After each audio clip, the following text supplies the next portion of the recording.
Bonjour les amis, on va passer une bonne semaine? Eh bien tant mieux. Ainsi donc, quelques cadors de la province de Liège ont été obligés de faire un pas de côté, du côté de la prison Trontin.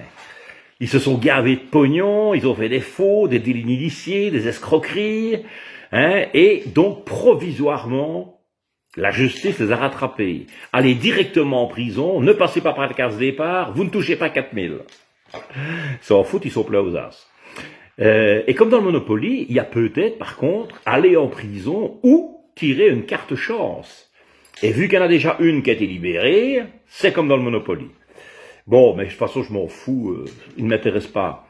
Mais au-delà de ça, la vraie question que je me suis toujours posée, c'est, tous ces mecs qui ont du fric à ne plus savoir quoi en faire, qu'ont-ils donc dans la tête pour en vouloir toujours plus?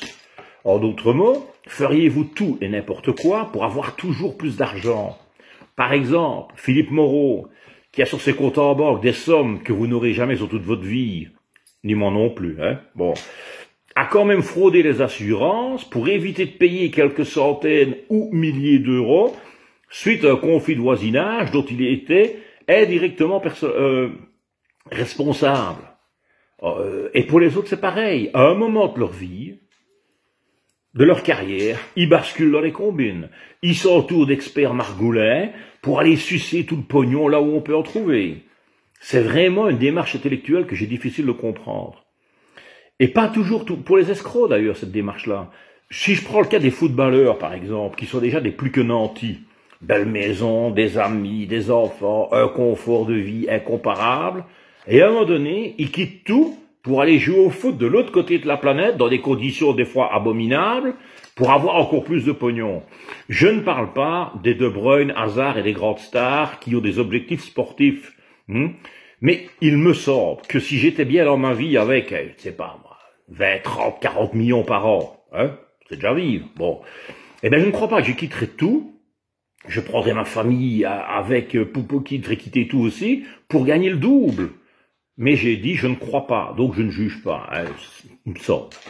Alors quand j'entends l'autre prétentieux de Beaufion, là, qui a dit notamment, certains commerces survivraient-ils sans le travail au noir?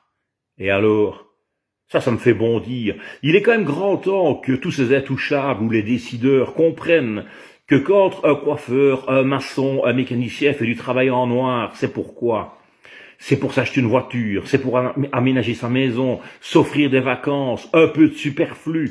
Donc pour réinjecter cet argent dans le circuit de la consommation, je n'ai jamais vu un ouvrier qui faisait du noir pour aller mettre son pognon aux îles Caïmans. Jamais vu. Un économiste italien avait dit un jour, si on supprimait le travail en noir en Italie, ce serait la pire catastrophe qui puisse arriver, vu qu'il est d'un des piliers de l'équilibre de la consommation là-bas.